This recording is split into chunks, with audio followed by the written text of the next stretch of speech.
Thanks to our Patreon members for helping to make this episode possible, and we're now available on all the major podcasting platforms. You can find more information at the links below. All right, so transvaluation of all values conclusion. I was trying to think about how to come around back to grips with this. And so two things sprang to mind. One is we're just primates.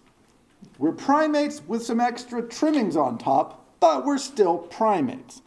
And if you look at a lot of monkeys, particularly the ones that swing through trees, some monkeys jump, but there are monkeys that swing through trees, and they never let go of the branch they're holding until they reach a new branch. This is the way monkeys get around in trees, which is smart. This is not a stupid thing. But I think with the transvaluation of all values, what we're facing is we have to let go of the old branch, and we don't know where a new branch is going to be, if a new branch exists. We're not exactly clear how far it is from our tree to the rocky ground below. I really think that's essentially what we're faced with. Our old values, our old systems are breaking down. We don't want to let go of them, but we have to. Another way of thinking about it too is the ancient mariners, particularly in the Mediterranean, but all over the world, they like to sail in sight of the shore. Because that way you know where you are. Once you lose sight of the shore, if you don't have the vision of a new shore in front of you, you're just sailing into the void. But again, if you're going to find a shore that's been not discovered, you have to sail into the void. At some point, you just have to let the coast behind you vanish in the mist in the distance and go, wow, I wonder what's out there. I hope it's someplace we can land and get water, right? I mean, that's sort of the dream, is that we'll be able to reach something good to replace what we're leaving. In this case, I would say what we're leaving is not necessarily by choice. In fact, I think historically speaking, it's generally not by choice. We're forced to do these things. We don't volunteer to do them for most people. Some people are out on the lead, cutting edge. They want change, revolutionaries, whatever. But most people are like, no, we're pretty comfortable with how things are. But then those things start to fail. Those things start to fall apart. And so we're in a new world, a new place. And we just have to let go of a lot so that we can begin to reach what's coming. And I really think that's the analogy for where we're working. To wit, I thought, let's look back just the last, since 1950. I saw some significant changes. And these aren't necessarily all just sort of important things, but these are substantive, value-challenging moments that have fundamentally undercut old beliefs. They don't provide new beliefs. This is the important thing. Usually what happens is your old beliefs get smashed before you get new beliefs to replace them. And so there's this awkward transition period. We're in the awkward transition period. You may have felt this. Like I said, you've probably noticed this. So it's 1954, Brown versus Board of Education. Unanimous Supreme Court decision, by the way, astonishing, is to say, theory, the finding was, look, you can't have segregated schools. You can't have separate but equal. Fundamentally, though, what it said is you have to treat people equivalently because people are fundamentally the same. There's no essential historical precedent for this. We've never believed that, not in our society, not in any society. We just don't believe it. If we think our people are good, the people across the border are bad. If we think men are good, we think women are dogs. If we think the ruling class is great, the slaves can be killed willy-nilly. You're the wrong race, the wrong skin color, the wrong religion, then we can just shoot you, kill you, burn you. That's fine. That's human history. Brown versus Board of Education said there is no class of people that is less and can be treated that way. This didn't solve anything. This created an entire raft of problems which we're still trying to sort through with varying degrees of success and failure. This is one of the beginnings of this, right? You can't treat people as if they're second rate, regardless. And by the way, it was African Americans, of course, which is to say the worst people. So when you say the worst people can't be treated poorly, you're saying everybody has to be treated the same. And again, culturally, This is just a radical concept. And then 10 years later, Civil Rights Act signed into law, not unrelated, of course, but a further pushing of this precedent. And many of the legal cases that are being argued right up until today are a fight about this central tenet. Are there a class of people, any class of people, for any reason, that we get to treat as second or third or fourth class citizens? And again, historically, the answer has always been absolutely. And we've been fighting this out, but it's a huge change.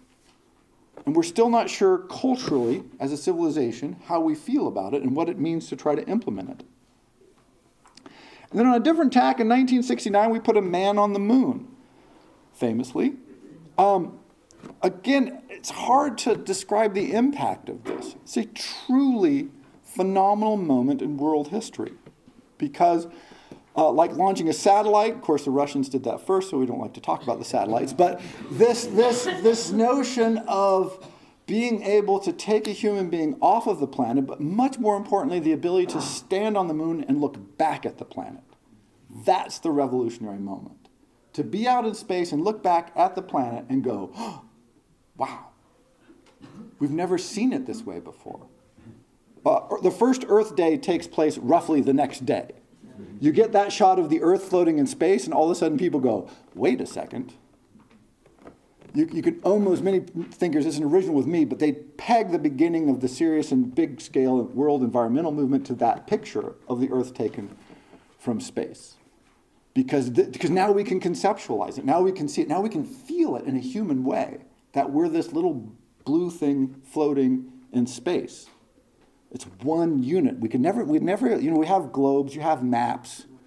You can sort of think about it. But when you see it like that, now you can internalize it. So it was a huge shift, dynamic shift. 1973, Roe versus Wade. Again, this is simply an extension of the Brown versus Board of Education decision. Who gets to decide what women do with their bodies? Women? No, we've never said that. That was never the answer in the entirety of human history. And then all of a sudden we're like, well, maybe women. Let's give that a shot. See how that goes.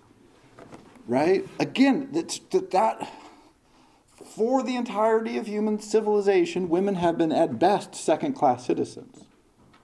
So you're talking about a symbolic movement. I mean, this is part of a larger movement, of course, to transform the situation of half the population of your country. That's not a tiny change in your cultural transformation. We're still trying to work this out. We're still like wrestling with this. What does it mean to take half of your population and change their fundamental standing? And again, the laws are just the sort of symbolic level of this. It's really trying to make it work culturally. So in day-to-day life, this is how people interact and experience the world and just go, oh yeah, these are our values. This is what's normal. 1975, end of the Vietnam War. Again, the whole cycle of the Vietnam War for, of course, the United States was traumatic. And it demonstrated what people keep talking about today and forgetting the history, is that there are deep schisms in the country. One of those schisms is the role of the United States in the world. What are we supposed to be doing out there? And also a clear defeat. That is not, we're not the defeated. We're the victors. It was a huge challenge to the notion that the U.S. is the winner. And everybody else, well, if you're on our team, you can win. If you're not on our team, well, then you're the loser by definition. Until Vietnam. And so, by the way, there's an entire industry that's been rewriting the history of the Vietnam as a victory for the United States. It's hard to believe. I'm not making that up. You can look this up. But we actually, it turns out we won. I'm not sure what we won, a prize, a trophy, a ribbon, participation award, apparently. But that's we must have won. We had to have won because we're winners. Until you're not. This is a huge blow. 1982, Equal Rights Amendment fails. So this whole equality for women thing, well, it's a nice idea. There's many legal scholars who argue that it's already implicit in the Civil Rights Amendment and all kinds of other laws, that you actually maybe don't even need it. But culturally, we weren't prepared to actually just pass that, which is indicative of the tension. That it passed a bunch of states and didn't pass a bunch of others means we don't know, right? That's the tension. 1991, collapse of the Soviet Union. This is an easy one to overlook because it's a certainly big event, but after the World War II, it's important to remember that before World War II, America was an incredibly isolationist country. Roosevelt, the first Roosevelt notwithstanding. And then all of a sudden we weren't. And so we had for about 60 years organized our sense of ourselves as opposed to communism. Again, we're winning because we're beating communism. We're the better system. How do we prove it? By showing them that we're better. So we sent symphony orchestras around the world, and we funded the arts, and we had big universities, and of course a very impressive military, and we were friends with lots of people. Why? Because the Soviet Union was evil, a threat, and we didn't want to just defeat them, we wanted to show them we were better. And then they collapsed. And so what's the purpose of your government now? We don't know. No, honestly, we have no idea what a government's for anymore. Are they supposed to, what? Keep us safe from whom? I mean, we have a massive military, and it's not pointed at anybody because who are we being protected from? Why should we send symphony orchestras around the world? We don't do it anymore because we're like, oh, that's right. We didn't never care, but now what? See, we're just at a loss. I mean, this is, by the way, there's historians talk about this, is your government needs to have a narrative that makes it make sense. Our narrative vanished in 1991. And we thought, this is great, a new world of something good. Fill in good things here. And it turns out that, yeah, we've lost our narrative. So even at that structural level, we don't know what's going on very much anymore. 2003, last laws against homosexuality overturned. 2003. Every time I'm always like shocked by that. Because I think, oh yeah, homosexuality is 2003. Finally, the last laws against homosexuality overturned in the United States by the Supreme Court. By the way, this was a legal battle. And then not that long afterwards, you get 2015, gay marriage becomes legal throughout the United States. So that's a huge jump from not illegal to you can get married in 12 years. This is it's culturally disruptive. It shocks people. Something that was illegal in most of the country in 1990 to not illegal in 2003 to fine, you can get married, 2015. That is a rapid, much late, but still huge cultural shift. So even just these few, if you look at this, for the last 50, 60 years, it's been serious sort of change of cultural values, challenge, technological innovation, change in the role of the United States in the world, change of the cultural expectations at home. Can I marry a black woman? No, totally legal. Oh, yeah, you can. Sure. Oh, black president. Black first lady. What? All in one lifetime. Not over 100 years, not over even 50 or 60 years for a lot of this. 2003, by the way, did I mention that? Homosexuality? I mean, it just like blows my mind. What the hell are we thinking? And so, just that fast. It's hard for individuals to keep up in this stir, to figure out what's going on. And I always think Barzan, I mentioned before, has the best definition for this. He says, in classical periods, you agree about what you're arguing about. We know what we're arguing. We don't agree, but we know what we're arguing about. In periods of decadence, he uses the word decadence for this, you don't agree on what you're arguing about. And so you can't even argue effectively because you simply don't share enough values that you have any concept about what you're talking about. And that is absolutely, clearly, 100% where we are. And it's disturbing, of course. So communally it's disturbing at any sort of larger cultural level. And again, you can just think about this if you ask yourself any general question about the world and ask yourself, does our culture agree, for instance, any big ticket item, right? So Washington and several other states have legalized marijuana. So in roughly now, I think approaching half of the states, marijuana is legal. And in about half the states, marijuana is a felony that can get you life in prison. This is not a small, so some people are saying this is one of the most dangerous things you can do and you should be put in prison for a long time or life, or totally fine, let's tax it and fund education. So you don't agree about anything. I mean, there is not a lot of overlap in these positions.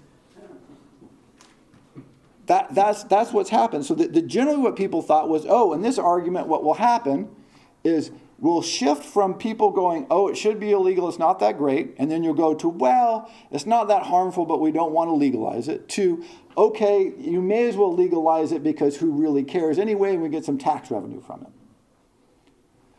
What actually happened was some people said, no, it's fine the whole time, and de facto legalization on the West Coast for about 30 years, right? And then they said, so sure, let's just legalize it because it's practically legal anyway. And other parts of the country just the entire time have said, no, it's just evil. Under no circumstances. Shouldn't be allowed. So this is a bifurcation. And so where does the overlap there? The only overlap I can see is that it generates tax revenue. And that seems to be a great unifier of American thought. Oh, it generates free tax money. That's great. But you think question after question that we face. A couple of years ago, this is going back maybe about 12 years, the Army, Air Force, I think it was just the Army, if not, it was the whole military, but I think it was just the Army. Anyway, they're having trouble recruiting. So recent events in the tourism in the Middle East with the American military had proved not that great for recruiting people. And so they did a survey, and they asked young people, the target audience, what would you like to see from military advertisement, market research, that would help you join the military? Overwhelmingly, 100% what they wanted to see is nation building. The U.S. military goes out in the world, helps people, builds bridges. If there's a tornado, we put in pumps and save your people, and we rescue from storms, and we protect you from the evil people, and we make your life better. And the U.S. military said, no, we're not doing that. They do this. This is the crazy thing. They actually do this. The American military does all this humanitarian work all over the world, and they don't want anybody to know. Because it's controversial. Isn't that weird? Bomb shit? Yeah, absolutely. Lead on the news. Look, our missiles bombing people. We love that. Culturally, we can agree on that, more or less. It's getting less agreeable. But the notion that we might go out and help people with our military, which we do, again, we actually do it, but they don't want people to know. So we're not sure what the military is for. The military is not even sure what they're for. They don't know what they're supposed to be doing because they're like, what? We have aircraft carriers and we're fighting people who have guns. They don't have missiles even. They got a mortar, but we've got an aircraft carrier. It just doesn't, it's complete misfit. And these are smart people. They're not confused about the problem. They just anytime they think about a solution, their minds just stop. But I think it's our problem too. Our minds tend to often stop. And we get gripped with fear. And this is one of the things I want to focus on. Again, I mentioned this earlier, joy, not fear. Fear is the mind killer. You cannot think with fear. And so much, people global warming people. Yes, global warming's happening. But this terror, end of civilization, people keep saying. I'm like, this is absurd. If 3/4 of the world's population dies, civilization will go along just fine. I mean, it'll be horrible for humanity. If you like people, that's bad. But like the history of civilization is filled with these events. It seems stupid to inflict one on yourself, but we've done stupid shit throughout history. But this notion of trying to scaremonger people into things simply freezes the mind. And everybody's doing it now because people are really filled with fear. And so I wanted to look at some quotes here. And it's on the back page. I don't know why I put the one I wanted to start with in the middle of the back page. But this is from Aristotle, Nicomachean Ethics, or Nicomachean, I'm not sure. Courage is the first of human qualities because of the quality which guarantees the others. And the idea here is we're faced with a world in which sometimes we're confused, sometimes we're afraid, sometimes what we want to do conflicts with what we think we ought to do. And the only way you can make the decision to overcome what Aristotle referred to essentially as your animal self is with courage. If you have no courage, you are simply a slave, according to Aristotle. You're a slave to yourself. And courage can be thought of as simply, okay, I felt fear, and I decided I was not going to allow that to control me. I have the courage to look at my fear and go, okay, that's fear. Now let's think anyway. Not stop at the fear, but begin to think anyway. And several commentators in Aristotle's time, and Aristotle essentially comes around to saying, in fact, the only ethic that matters is courage. There is really only one. Without courage, you're doomed, and with courage, well, you're in business. The rest may follow. But all the thinking and talking and imagining and reflecting in the world without courage is pointless. And so then from there, I like this Simone de Beauvoir, who I was just talking to somebody else. I'm like, every time I read her, I'm just like, oh my gosh, she's just amazing. And you'd think she was writing today.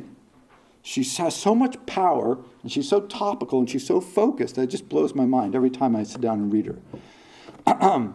She says, regardless of the staggering dimensions of the world about us, the density of our ignorance, the risks of catastrophe to come, and our individual weakness when the immense collectivity, the fact remains that we are absolutely free today if we choose to will our existence in finiteness, a finiteness which is open on the infinite. So regardless, no, she just says it straight out, regardless of the staggering dimensions of the world is huge, unknowable, complex. The density of our ignorance, yep, we're wrong. We don't know a lot of things. The risks of catastrophes to come.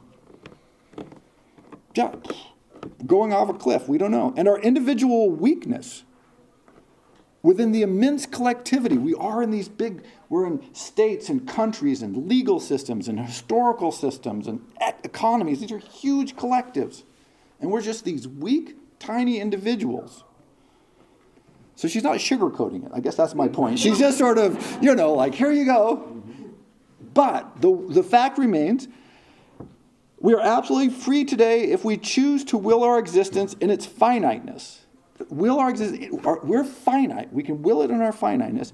A finite which is open on the infinite. And in fact, any man who has known real love, real revolts, real desires, and real will knows quite well that he has no need of any outside guarantee to be sure of his goal. Their certitude comes from his own drive. I mentioned this last time. It's got to come from inside, weight, weigh, and measure. There's no external, objective, absolute guarantee. And in fact, if you search for one, Simone de Beauvoir suggests you're probably on the wrong path. That drive has to come from the inside, even in the face of all this. And I thought another way of thinking about this is the quote from Krishnamurti. One is never afraid of the unknown. One is afraid of the known coming to an end. I think this is a really great. I'm not sure we're never afraid of the unknown, but I'm sure about that last one. We're mostly afraid of the known coming to an end. And then again, like Simone de Beauvoir, he doesn't pull punches. He doesn't leave it vague and sort of amorphous. He says, the known being, your house, your family, your wife, your children, your ideas, your furniture, your books, the things which you have identified yourself, with which you have identified yourself. When that is gone, you feel completely isolated, lonely. That is what you are afraid of. That is a form of death, and that is the only death. So you're seeing and feeling the possibility of all this loss. And again, this is the monkey on the branch, or the sailor at the shore. I don't know what's over there, but I do know what's behind me. And I'm terrified that if I let go, I'll lose everything. That's a type of death. He said that fear is the fear itself, by the way, is what he's referred to, is a type of death. Right? Seeing that not theoretically, but actually seeing that one is afraid of losing everything that one has owned or created or worked for, one asks, is it not possible to die psychologically every day to everything that one has known? Can one die every day so that the mind is fresh, young, and innocent each day? Then life has a different meaning altogether. Yeah. It's a bit of a challenge, I would say. It's going to be a bit tricky to pull off. But the core notion there is, if you can every day let go and go, well, it's different. It's going to be new. Not easy, not simple. But then your mind is fresh. Then you can start again. You can restart. And we always talk about this. We say, we want people to have new values, to get rid of those old ideas. Why did it take until 2003 for homosexuality to be legalized? Well, it's because people are terrified of homosexuals. Why? I've never figured this out. But anyway, so they were. But if you could wake up new every day, you could go, does this make sense? Have I had negative encounters? Have they done anything that I should interpret as in any way threatening to me? Probably the answers to all these will be no, and then you can go, right, great, let's move along then. So these trained fears you have to carry with you. Another way to think of it is you carry your trained fears with you from day to day. You keep them, you feed them, you nourish them. Here's a little food for my fear today. A little food for my fear today. Keep that growing, keep it healthy. If you let go of it, it dies. Free your mind. But that's the courage problem, right? And then last quote from Schopenhauer, odd group, Krishnamurti, Simone de Beauvoir, Aristotle, and Schopenhauer. So we're just moving through philosophical history at random here. But hopefully there's some link. We'll see. True loss is just as impossible as true gain in the world of appearance. Only the will exists. It, the thing in itself, is the source of all those appearances. Its self-knowledge and its consequent decision to affirm or to negate is the only event in itself. So there's the idea of both de Beauvoir and Krishnamurti are talking about, and Aristotle for that matter. The inside is what tells you what all the world of appearances is really about. I would just as an example, you may have heard the teen suicide rate is spiked up. We're in this terrible, sort of wave of horrible and tragic deaths of young people. And we're trying to figure out what the cause is. A lot of people think social media, perhaps, cell phones, iPhones, smartphones, digital communications, something. Statistically speaking, this is total and complete bollocks. We don't want we want teen suicide to be zero, of course. But we are not in a tragic wave, not a huge upspike. We are not even as high as the suicide rate was in the 1990s, when it probably wasn't smartphones causing teens to commit suicide. And yet that's what we're told. Something has gone tragically wrong with young people. One good way to find out if this is true would be, of course, to talk to young people. But we're not going to talk to young people because we're an incredibly age-segregated society, by and large. Also, we know old people are hopelessly out of touch with the world. They're backwards. Their values don't matter. They have no knowledge that's useful. And so if you want to start a company or you want to hire somebody, you need to get young people who, if they haven't committed suicide, are apparently quite good at things. And the old people are not. And the young people won't check this out because we're an incredibly age-segregated society. these sorts of stories are repeated to us endlessly. And so we go with them. And since we don't test them often, we tend to sort of go, well, sure, that makes sense. The Deep South is a terrible place. No one wants to live there. It's all poverty and ignorance and backwardness and racism. Except lots of people like living there. Lots of them have high quality of life. And actually, they have remarkably low rates of depression in many of these states. And so, okay. I was talking to my students, we know things about the world like, okay, a red state, blue state, Washington state, very blue state. We are a remarkably left-leaning state, except when it comes to things like education, which we won't fund because we don't believe in it. And then everyone knows Texas is backwards and sort of retrograde in every possible way, except for the fact that they're huge investors in education, particularly higher education.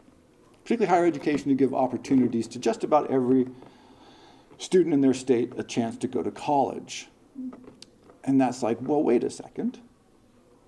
Can that be true? But see, and these narratives, but by the way, we're inundated with so many narratives that it would essentially take forever to unravel them all. This is our problem. How do you adjust in a world where our old narratives, our old stories are crumbling? We're trying to grasp onto new ones. We don't have time to check them all. We have to ponder, reflect, and think. Step one, though, so this is the conclusion of the transvaluation of all values. Step one is, again, not to give in to fear. Fear simply kills your mind. Even if what you're afraid of is true. Even if it is actually something to be feared. Often not the case, by the way. Often things that we're told to be terrified of are simply not that terrifying. But even if it is true that what we're afraid of is worthy of fear, it's good to identify that and then stop being afraid of it. Because you can't think when you're afraid. You freeze. Both literally in the sense if something attacks you like a bear. Or, by the way, if you're ever in a fight, if you're boxing or in a fight or something unpleasant like this happens, the difference between a regular person and someone who's been trained is regular people freeze in a fight because they're afraid of the pain of being hit. When you learn to box, the first thing you learn is, oh, it's fine to be hit. Just relax. This is all they tell you. Just relax. They're like, that guy's trying to hit me in the head. Just relax. Once you relax, it's an unbelievable advantage. If one person is tense and afraid and one person is relaxed, the relaxed person will win every single time. That's all it is. When you get two relaxed people, now that's a whole different story. But if you have a tense person and a relaxed person, you just can't do anything when you're terrified and you're afraid and you clench up. Same thing happens psychologically. If I'm afraid that my wife is going to leave me, that something terrible like this is going to happen, then I tense up. I get nervous. I get afraid. I've got to do something.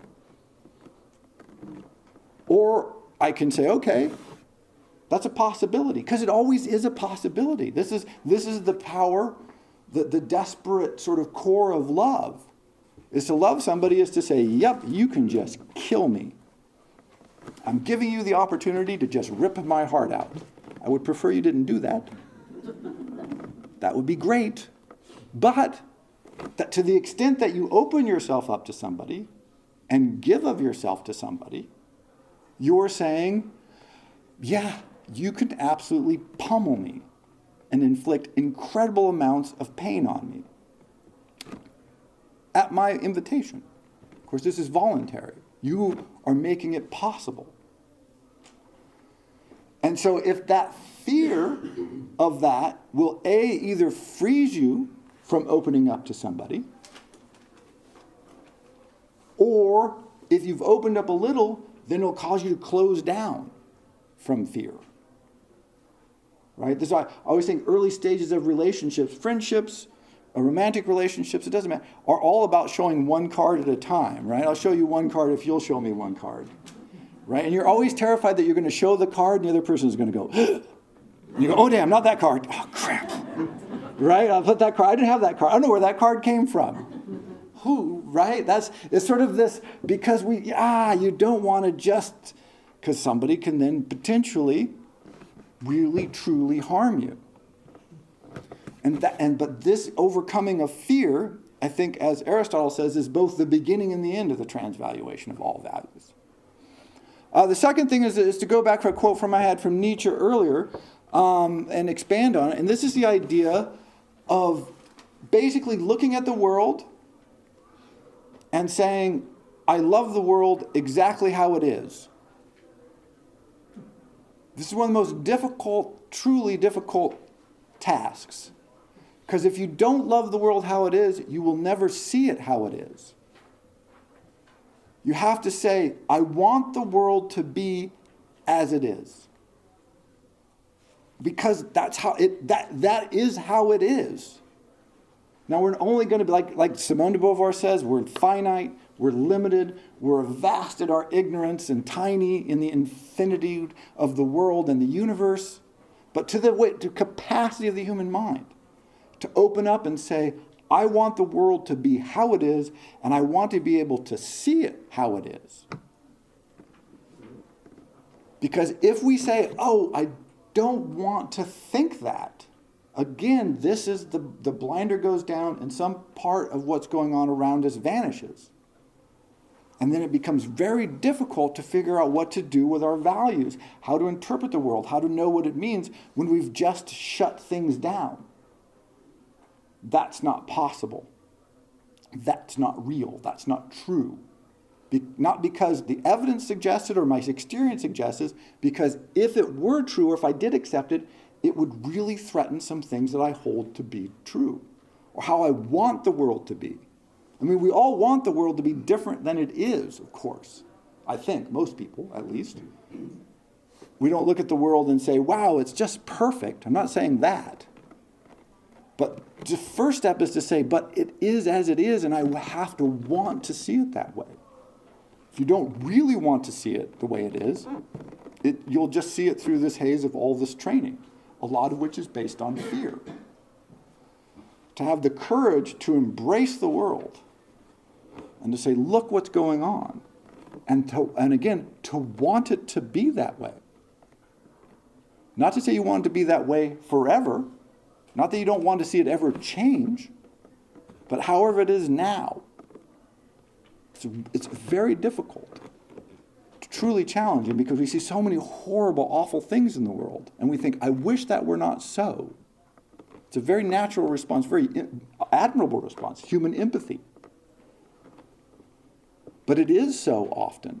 Sometimes, by the way, it's not so. Like I said, sometimes we think terrible things, and it turns out, well, that's just not so. But we still have to do that. Then, if you can kind of, to the extent, again, finite human minds can embrace what's going on, and then look inward and say, yeah, what do I really think about that?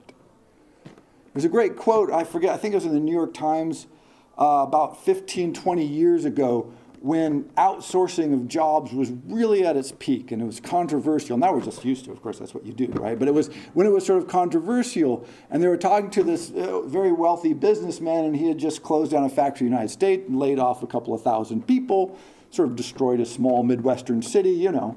And they said, well, don't you feel bad about this? And he said, no, I just hired 20,000 poor people in India and improved their lives dramatically.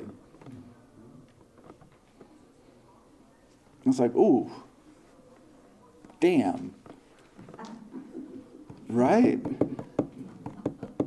Now, so, right? See how that's a problem? Well, is he a terrible human being, or has he helped 20,000 Indians?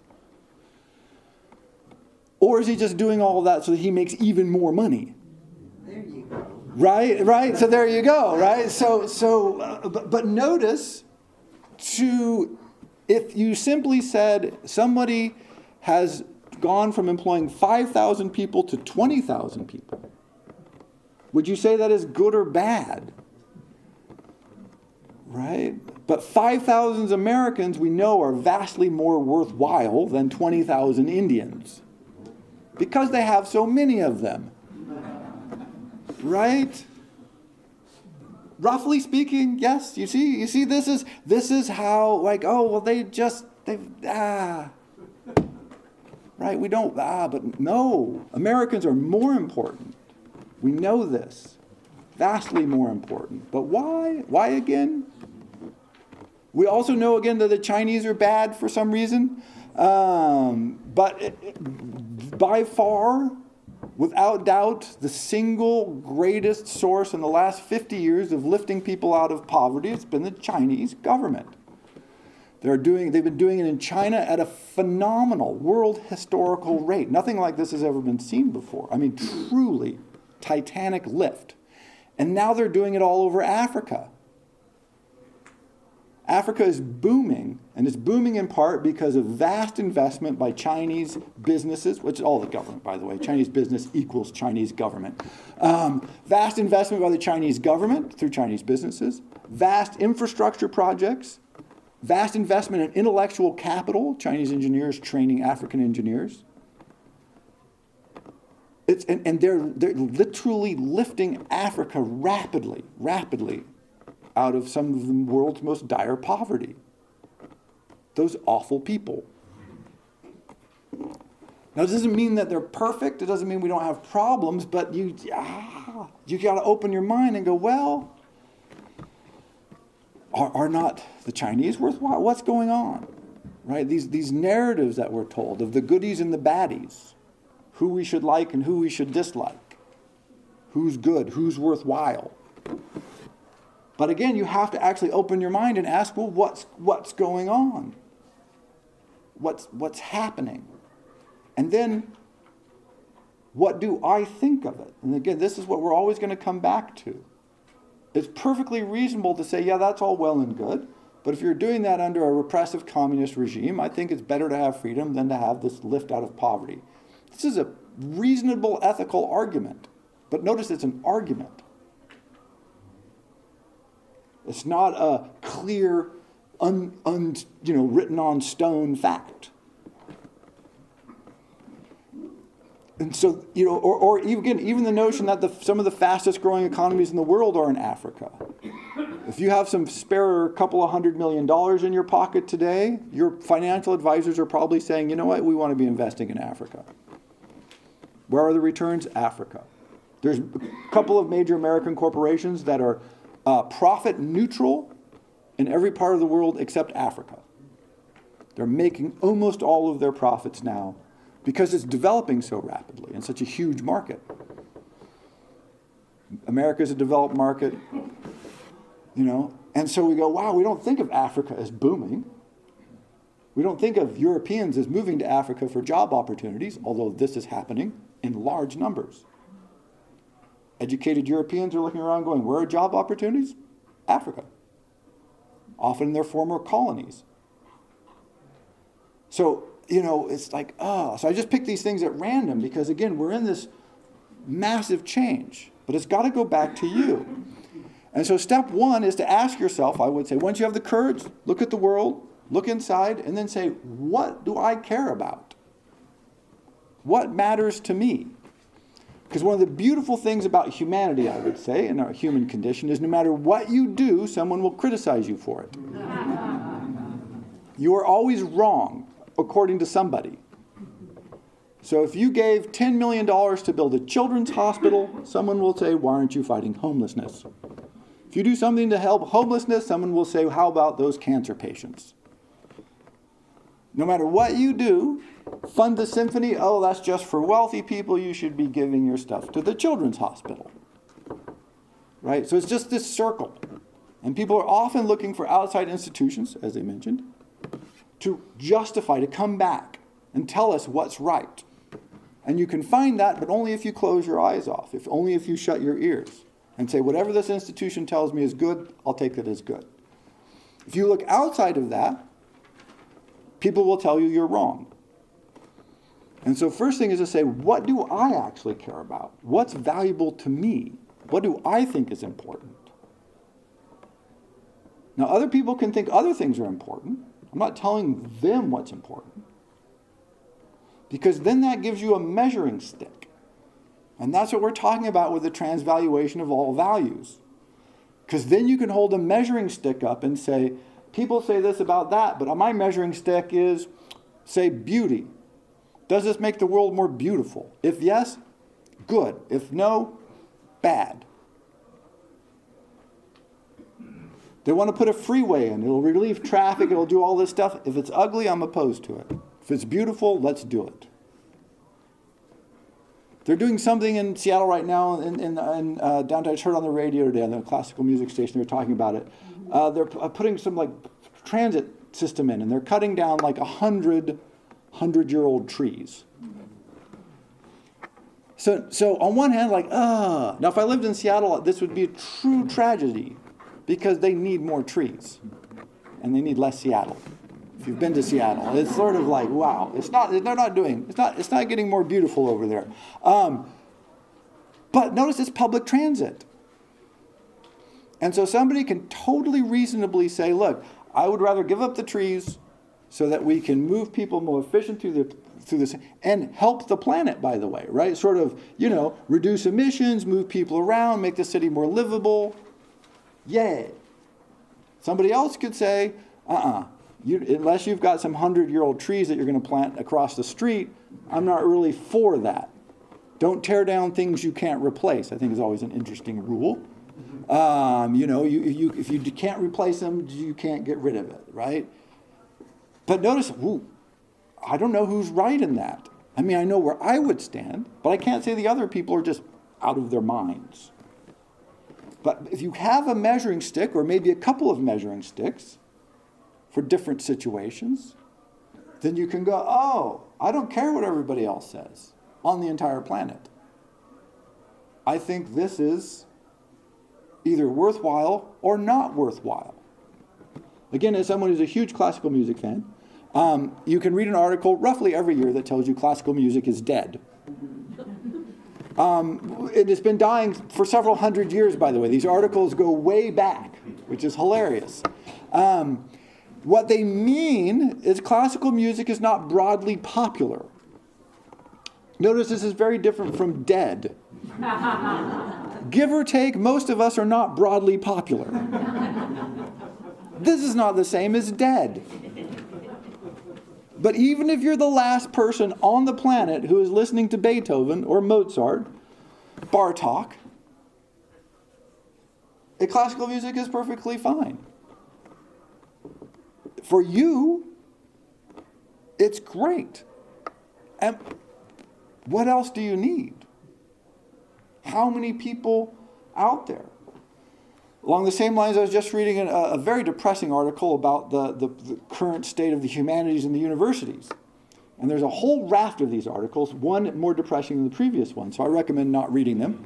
But the general claim is, and thus the humanities are dying. What they've done is they've decided that the humanities live at the university, like lions in a cage, and that if the zoo or the circus gets shut down, then there are no more lions in the world. There's absolutely no historical evidence whatsoever for this position. Shutting down the universities, all of them, which I think would be a tragedy, but would not equal the death of the humanities. And certainly the reduction in the size of English departments, although I'm very much in favor of English departments, would not represent the end of literature. In fact, it might even be helpful. Some might suggest, not myself. But this notion, right, of why is this true? I mean, and so one thing you could ask yourself is make a list of your 100 favorite novels. Maybe that's too many. 10 favorite. We'll just shorten it up. But you could do 10, 20, 50. You pick the number. It's up to you. And ask how many of them relied on a university to produce them. I believe Dostoevsky went to the Iowa Writers' Conference. He was one of their least favorite pupils, I imagine. Gambler, drunk, aggressive, didn't speak English, hated America. He's not going to get along too well there. But fair to middling writer. Just James Baldwin was not invited for some reason. Can't think of why. What's going on, right? So again, education good, humanities good. They're not the institution. And so we get confused. And so people get horribly depressed. Oh, Or again, the global warming people who say, oh, well, this is the end of the planet. No. Planet's fine. Planet doesn't care about us. Planet totally indifferent to our existence. Planet used to not exist. Then it was really hot. The Hadean, named because of Hades, right? The Hadean, really hot. Lots of asteroids smashing it. So think the planet was fine because it was a planet. Doesn't care. In a couple of billion years, sun's going to get bigger and burn this place to a cinder. So before then, we're going to need to move, by the way. So start packing. So in between that, what we really mean to say is it's going to be unpleasant for us. But for some reason, we don't want to say that because it puts the onus back on us. And that what we're really talking about is how pleasant can we make the planet for us? And I think making the planet pleasant for us is a really great goal. Because otherwise, it's going to be unpleasant for us. See, it's not really that complicated of an argument. But it has nothing to do with the planet or nature or extinction. People always talk about extinction. Yeah, it's horrible that we're driving things extinct, but nature doesn't care. Nature is a massive extinguisher of life. Comets, life. Volcanoes, life. Snowball Earth, right? Total ice. Total planet covered in ice. Really thick. This wasn't great for a lot of life. Bacteria are like, works for us. But a lot of other life was like, oh, this is sad. So that we're an event, maybe, like an asteroid, a comet, snowball Earth, supervolcano, is sort of, we can ask ourselves if we want to be that. I would think we probably don't want to be that. But that's us. That's our value. That's our measuring stick. And people try to put it out in nature or on the planet. But a tree is not holding a measuring stick at us. The planet doesn't say, oh, you guys are doing good or ill. We do. It's up to us. But you see how we always reverse that? We always confuse it. We want to take our values and somehow put them in the world, and then we can see them outside and go, oh, they're great. Look, there's an outside verification that I'm good. It doesn't rely on me. No, it relies on you. Read the Schopenhauer, read the Simone de Beauvoir. It always comes back to relying on you. So, courageous. 2, accept the world. Look at the world and all of its blemishes. By the way, this works for us as well. I think we're very good at hating ourselves. Right? We like to see our flaws and say, if I just weren't whatever, I would love myself more. This is the absolute path to never loving yourself very much, by the way. The path to loving yourself is saying, yes, this is how I am, and I love myself anyway. Or even better, and I love myself because of this. To see, to accept, to embrace, and then think. And then develop these measuring sticks from inside out. It's really clarifying. And by the way, now, as I keep mentioning, necessary. You have no choice.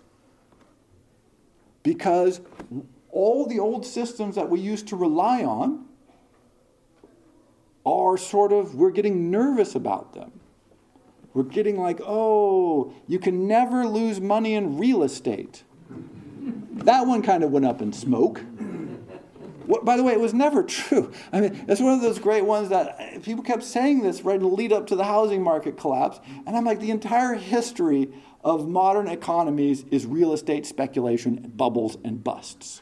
It starts all the way back with the Pacific bubble. I mean, it's like, it goes way back, hundreds of years. And yet people are like, yes. And that's fine until it goes boom. And then we get nervous. Like, hey, wait a second. That narrative was not accurate. But I want it to have been true. Right? That American government, American democracy is unique in the world. We're a shining beacon of hope and order in a world of chaos and corruption. Right? This was always a dubious historical proposition. But I think even well-meaning people who believe this are now becoming somewhat suspicious of this story. Right? I think you have to say it's a little nerve-wracking. You know, it's a little like, oh, I wanted to believe. As I mentioned before, like this huge eruption of sort of aggressive, overt racism was been shocking to people. Like I said, those people were the white people. African Americans have been mentioning this sort of like, hey, over here, question, you know, for a while, 400 years.